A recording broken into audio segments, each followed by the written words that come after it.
Good day everyone! Welcome sa first episode ng Kwentong Sabon Station. I'm Shin. And I'm Joy. So ngayon makakasama natin ang mga main distributor ng Camalatuan, Nueva Ecija na si Sir JP and Sir Gerald. Yes, hello po. Hello po. Hello po. Hello po. Good afternoon. So ngayon sir, kwentuhan nyo naman po kami kung sino si Sir JP at Sir Gerald bago maging partner ng Sabon Station Philippines. Actually ma'am, ako po bago naging partner sa Sabon Station Philippines, isa po akong book distributor. Ngayon, nakita ko po na maganda yung sa may ng sabon, kaya tinry ko din po na pasukin. Ako po, dati po ako OFW sa Dubai. Nakita ko po kay Sir JP yung sa Sabon Station. Yun po, nag-partner po. So matanong ko lang po sir, paano po ninyo nalaman yung Sabon Station Philippines po? Actually, nalaman ko din po yung Sabon Station Philippines sa kaibigan ko. Doon, kasi during pandemic, kumbaga sa mga schools nawala yung mga estudyante. Ngayon, nawala yung business namin sa books. Kaya ngayon, yung kaibigan ko, nakita ko siya, meron siyang sabon na tinitinda. Tinanong ko, kumbaga, ano pa lang nun yung 3 drum lang, yung mga ganon. Naisip ko kasi yung sabon, maganda siya na, kasi araw-araw ginagamit. Yun, doon ko siya nakilala sa may kaibigan ko na tinanong ko siya, then nung nagkausap kami, napasok ko na yung business ng sabon. So Sir Gerald, matanong ko lang po kasi nabanggit niyo po na galing kayong Dubai. So ano po yung mga na-experience niyo doon bago kayo mag-decide na mag-stay po dito sa Pilipinas? Kasi medyo mahirap doon, malayo sa pamilya. Nung yung nag-start si Sir JP, actually bilas ko to. Yung misis ko at misis niya, magkapatid. Nung nag-start siya talaga nag-start nung Sabon Station sa, Aliaga pa kami nun eh. So, yun, nung nag-start siya, tinanong namin, pwedeng makisosyo, ganun. Doon nag-start yung sa partnership namin. Medyo nahihirapan na rin kami nun sa Dubai. Yun nga, kasi malayo sa pamilya, tumatanda na yung mga magulang. Ayun, napag namin ni Mrs. na mag-stay na lang dito, mag-business na lang. Parang siya ni God na yung God's plan noon, ganun, na binigay yung Sabon Station. Sir, ilan years na po kayo sa SS? Almost 7 years na po kami sa Sabon Station. May ginawa po ba kayong marketing strategy para tumagal po kayo sa industry nito? Yes ma'am, may mga ginawa kaming marketing strategy. Unang-una po ma'am, ang ginawa namin, inisip namin kung ano yung market namin, kung ano talaga yung stable yung market. Which is yung isang namin yung mga establishment. Kasi yung establishment po kasi, araw-araw silang gumagamit. Almost lahat din naman ng mga customer natin kasi ng mga tao gumagamit ng sabon. Pero si establishment po kasi, kumbaga stable na magiging market natin siya. Kaya yun po yung mga ginawa namin na marketing strategies. Pati po yung ginawa namin sa mga advertisement. For example, sa mga mall, nagpasok kami ng product pag may mga event. Gano'n po, pinapasok namin yung mga product na kasi yun po yung isang mga nakikita namin na makikilala yung produkto natin na Sabon Station. Sir, bilang isang main distributor, ano po yung pinakamalaking challenge na na-encounter nyo? Sa mga challenges kasi, marami siya eh. Bigay na lang ako ng iba. First, yung sa finances. Medyo struggle kami nung una. But yung through help ng family, natulungan naman kami. Tapos, sa sa product natin, hindi naman perfect yung product natin. Minsan, nagkakaroon ng problema. Pero naman siya, nasusolusyonan naman. Kumbaga, kapag nagkaroon ng problem sa product, bumabawi naman tayo sa service sa customer natin. Yun yung mga challenges na encounter namin through the years. Mostly yun lang naman. Yung una nga sa finances, tapos yung sa product. Pero okay naman siya, nasusolusyonan naman agad. Pero meron pa rin tayo yung mga siguro yung sa competitor. Yung sa competitor, isa din sa naging challenge sa amin yun. Kasi yung sa competitor namin, dumating din yung time na yung sa competitor namin, kasi yung product nila, naibababa nila yung presyo. Ngayon, lahat ng establishment na namin, na build namin, naagaw nila.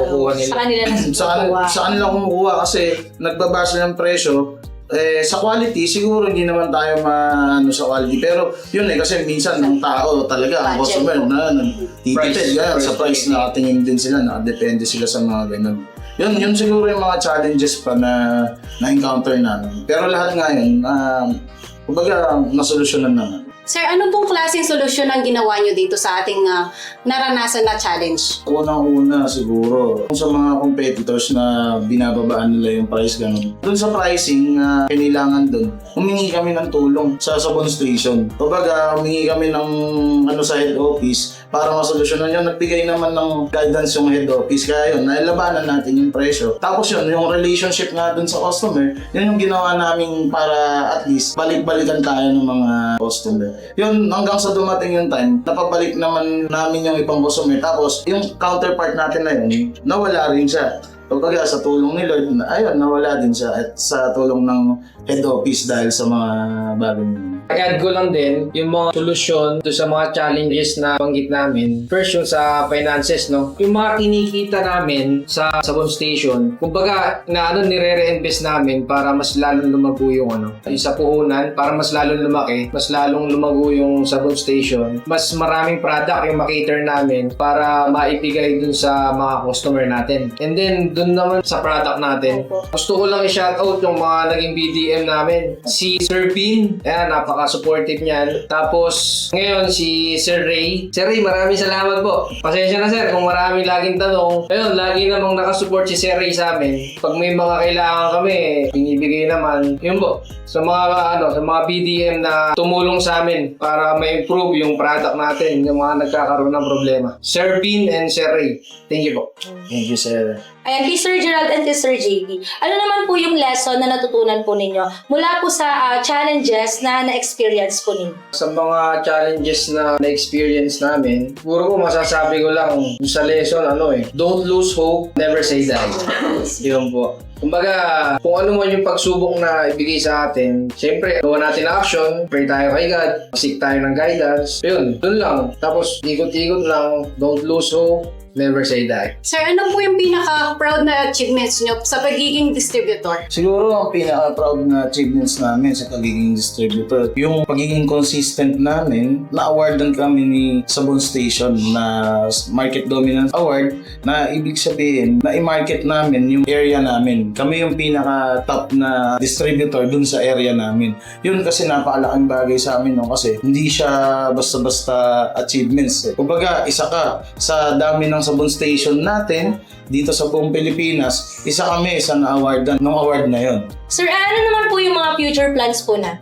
Maging consistent pa. Dire-diretso lang sa service na binibigay. Tapos, keep reinvesting sa business para mas lalo lumago. Mahirap kasi kapag yung business parang gagatasan mo, baga, maubusan ka ng kapital. So, ayun, keep reinvesting. Tapos, maging consistent pa. Sa naman, marketing, dire-diretso naman kami. Ang itatry namin ngayon sa online, yun siguro ang isa naming pagtutuunan ng pansin sa mga online platform natin. Pwede kaming mag-introduce doon. Ano naman po yung mapapayo nyo sa mga kababayan natin na gustong pasukin yung negosyong sabon? Ang mapapayo po siguro sa mga kababayan natin na gustong pasukan yung negosyong sabon, tuloy po nila kasi ang negosyong sabon po maganda. Kasi araw-araw po siya ginagamit ng tao, kagaya nga ng sinabi ko. Tsaka kumbaga needs po natin siya. Tapos mabilis po ang ROI ng negosyong sabon. Kaya tuloy lang po nila. And syempre, re-recommend ko sa kanila ang Sabon Station kasi ang Sabon Station provided niya lahat ng good service, good qualities, tsaka affordable prices. Yun po ang mapapayo ko sa mga kababayan natin gusto magnegosyo ng sabon. Ayun po, sa mga gusto pong magnegosyo ng sabon,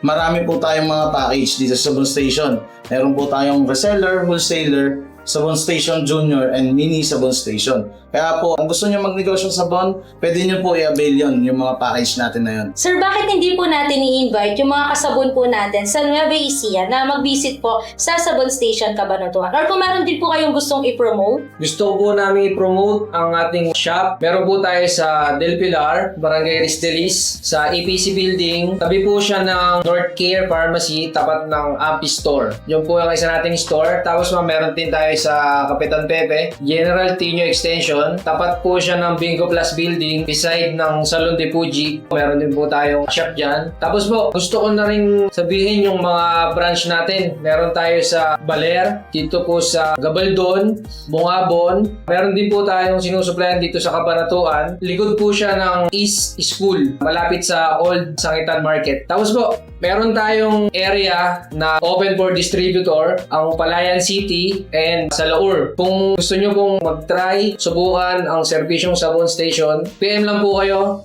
Sa baba po yung mobile number. Thank you po.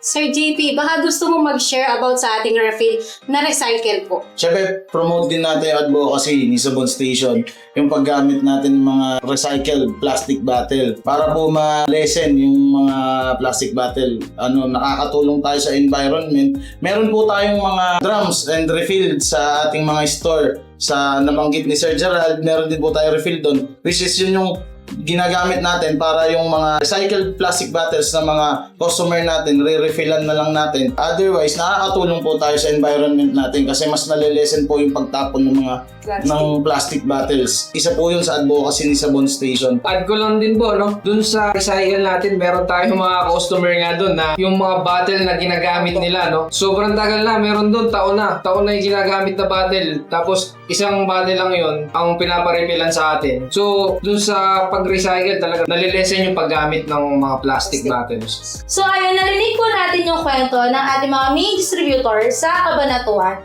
na sina Sir JP at Sir Jerome. Kita-kita po tayo sa susunod na episode ng Kwentong Sabon Station. See you mga kasabon!